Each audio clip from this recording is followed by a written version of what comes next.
The night I was accused of stealing from my own husband, I learned that betrayal isn't the worst pain in the world. No, the worst pain is being exiled from your own life, stripped of everything you love, and left to wander in the cold with nothing but the weight of lies crushing your soul. I never stole a thing in my life. Not a penny, not a trinket, not even a moment of peace from anyone. But that didn't matter, because when Sonia, my husband's lover, pointed her perfectly manicured finger at me, her eyes glistening with crocodile tears, my world crumbled into dust.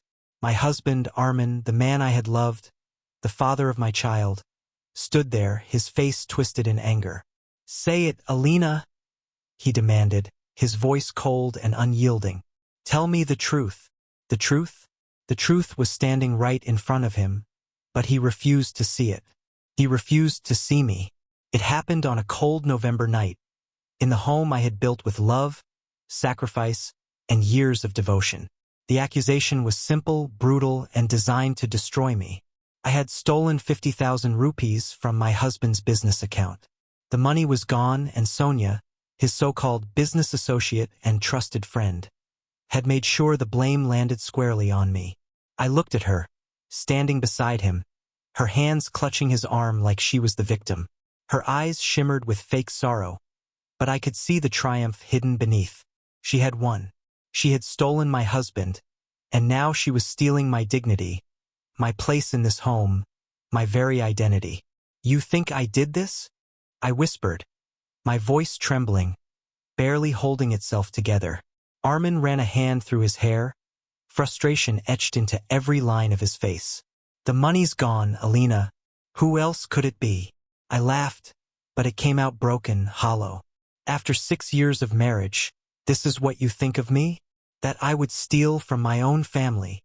Sonia let out a soft, pitiful sigh. "Lena, we just need answers." The way she said it made my stomach churn. I turned to Armin, my eyes burning with betrayal. "It was always her, wasn't it?" His jaw clenched. "Don't change the subject." But I saw it in his face. Guilt, hesitation. Part of him knew I was innocent, yet he still let her win. It didn't take long for the axe to fall. Accusations don't need proof when love is already dead. Armin didn't yell. He didn't threaten. He simply decided. "Until we figure this out, I think it's best if you leave," he said, his voice devoid of emotion. I stared at him, my world blurring. "Leave." His eyes darted toward our daughter's bedroom. "It's late. You should go before she wakes up." My heart shattered into a million pieces. Not once did he say, "I know you didn't do this." Not once did he say, "I'll protect you." Instead, he looked at me like I was a thief in my own home. I wanted to scream, to fight, to force him to see the truth. But I didn't, because in that moment I realized I had already lost. And so, I did what no innocent person should ever have to do. I walked away, out of the house, out of the marriage, out of the life I had built from nothing. As I stepped into the freezing night, the door slammed shut behind me. And just like that, I became an exile in my own story. The cold wasn't just in the air, it was in my bones, in my soul. I stood outside, my breath coming in shaky gasps, watching the house that used to be mine. I had left without my clothes, without my purse, without even my daughter. Every fiber of my being screamed at me to turn back, to fight, to demand justice. But I knew how this worked. Sonia had planned this perfectly.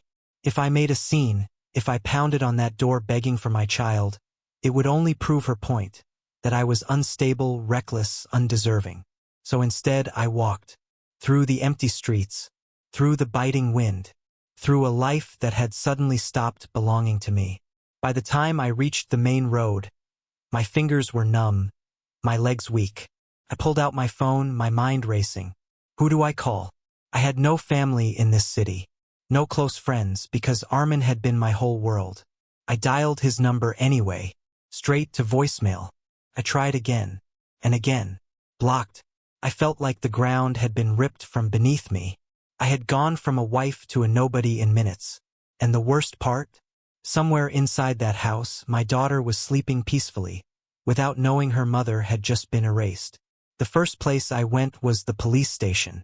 I wasn't going to let Sonia win. I would report everything, her lies, the stolen money, the manipulation. They would believe me. They had to. But when I arrived, exhausted and frozen, I faced the second betrayal of the night.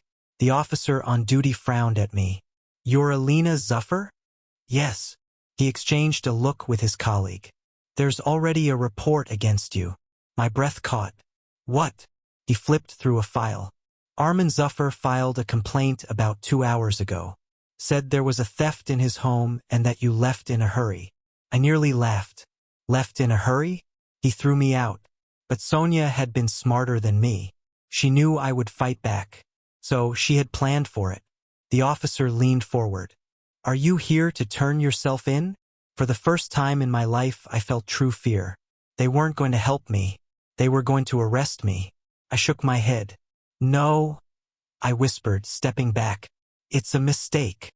I turned and ran. Out into the night. Out into my new reality. By the time I reached an old motel, my entire body was aching.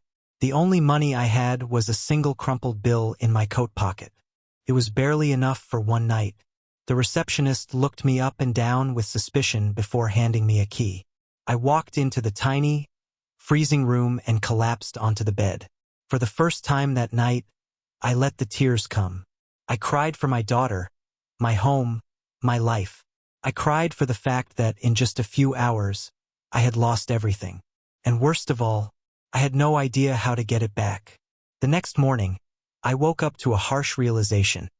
I had no job, no money, nowhere to go, and worse, no one to believe me. But one thing was clear. Sonia wanted me gone. And Armin? He had already replaced me. The thought sent a surge of rage through my veins.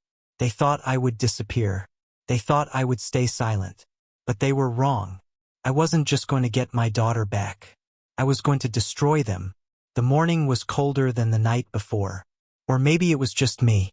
The motel room was dark, the heater barely working, but my mind was burning with rage. Armin had already filed a complaint against me. If I went to the police again, they wouldn't listen. If I went back home, they wouldn't let me in. I was a criminal in their eyes. But if they thought I was going to disappear quietly, they had no idea who they were dealing with. I spent the next 3 days gathering information. I slept in motels when I could afford it, on park benches when I couldn't. I kept my head low, my phone off, because if Armin had filed a complaint, the police could be tracking me. But Sonia? She wasn't careful. She was arrogant. And I was counting on that. Took time, but I found it. An old acquaintance, someone from Sonia's past. A man named Danish. I met him in a rundown cafe, his eyes darting nervously as he spoke. "I don't want any trouble." "You won't get trouble," I assured him. "I just need to know what she's hiding." He sighed. "Sonia used to be married." I froze. "What?" He nodded. "Years ago, to a guy named Rayhan. It ended badly." "How badly?" He leaned in. "Let's just say, she wasn't the victim." A chill ran down my spine. "She framed him?" I whispered. Danish hesitated, then nodded. "Oh, Sonia. She had done this before." If Sonia had framed a man before, it meant there was proof somewhere. Pattern. A trail. I just had to find it. And I knew exactly where to start. At 2 a.m. that night, I stood outside the house that used to be mine. The lights were off. My daughter was asleep inside. And so was Sonia. Armin was out of town. Probably for business. Probably with Sonia's money in his pocket. I took a deep breath. And then I climbed over the back wall. I dropped down into the backyard, my heart pounding. The house was dark, silent, but I knew its every corner, every weak spot. I had lived here, loved here, been betrayed here. Now I was back, and I wasn't leaving without proof. I moved quickly, keeping low. Sonia's car was parked in the driveway, a sleek, expensive BMW. She had upgraded her lifestyle fast. With my husband's money, I reached the back door and tested the handle. Locked, of course. But I knew something Sonia didn't. Armin never changed the security code. I punched in the numbers. 041215. The keypad beeped. The lock clicked. And just like that, I was inside. The house smelled different. Expensive perfumes. New furniture. She had already erased every trace of me. But she had made one mistake. She hadn't erased her own past. And I was here to find it. I moved fast, searching through drawers, cabinets, anywhere she might keep documents. Then, in Armin's office, I found it. Folder. Tucked away, almost forgotten. I flipped it open, my pulse racing. Newspapers, court records, mugshots, and there, in black and white, Sonia's ex-husband. The man she had accused of fraud. The man who had been sent to prison for a crime he never committed. A setup. Just like she had done to me. This was it. This was my proof. I took out my phone and snapped pictures of everything. But just as I turned to leave, a voice cut through the silence. You just couldn't stay away? Could you? I froze. Sonia, standing in the doorway, and in her hand a gun. I slowly raised my hands. You planned this, I whispered. She smiled. Of course I did. Her finger rested on the trigger. You really thought you could outsmart me? That you could just walk back in and take your life back? I took a slow step forward. You framed me, just like you framed him. Her eyes flickered. She knew what I was talking about, but she shook her head. Armin will never believe you. I smirked. Then why are you scared? Her grip tightened on the gun. I took another step. If you're so sure you've won, why don't you just pull the trigger? For the first time, she hesitated. And that was all I needed. I lunged.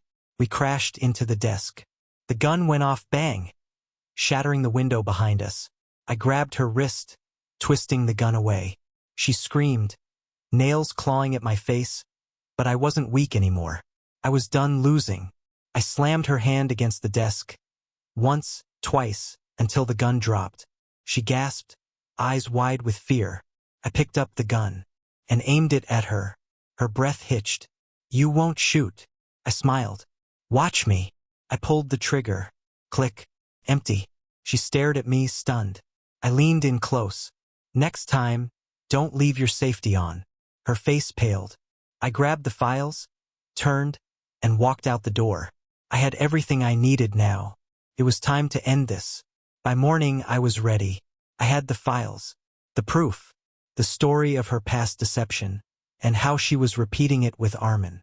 Now, I needed an audience, and I knew exactly where to find one. Sonia was vain. She loved her status, her rich, successful woman persona. And like every fake person, she loved social media. So I used it against her. From an anonymous account, I leaked the files, the court records, the articles, the accusations from her first husband.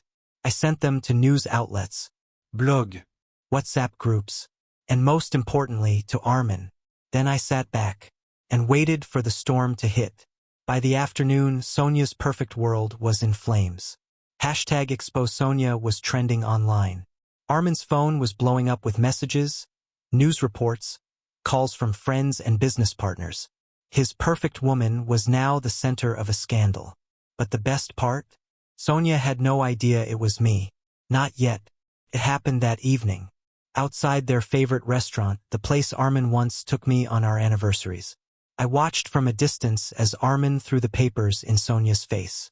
Her expression shattered. She tried to deny it. He didn't listen. People were watching, recording, whispering. And then, the final blow. Armin turned his back on her and walked away. Sonia stood there, frozen, alone. And in that moment, she finally knew what it felt like to lose everything, just like I did. But I wasn't done yet, because my story wasn't just about revenge. It was about getting back what was stolen from me. And that meant one last thing, my daughter. I took a deep breath. It was time to bring her home.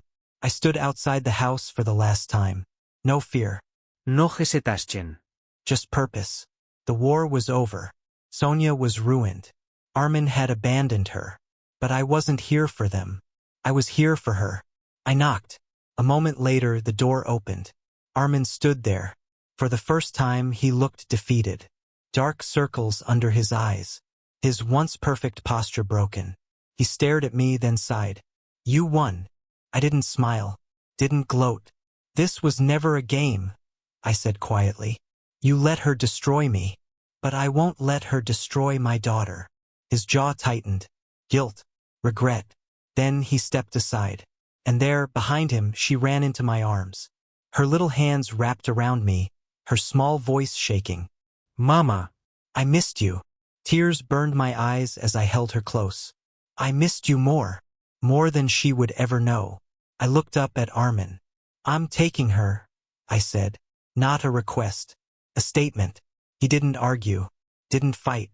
Maybe deep down he knew he didn't deserve her. Or maybe, for the first time, he saw me as the woman he underestimated. Either way, I turned with my daughter in my arms. And walked away. For good. Months later, I watched my daughter run through a park, laughing. I had a new job. A small apartment. A fresh start. Sonia had vanished from the city, her reputation destroyed. Armin, he tried to reach out once. I never answered, because the truth was, I didn't need revenge. I had something better. Freedom. And in the end, that was the real victory.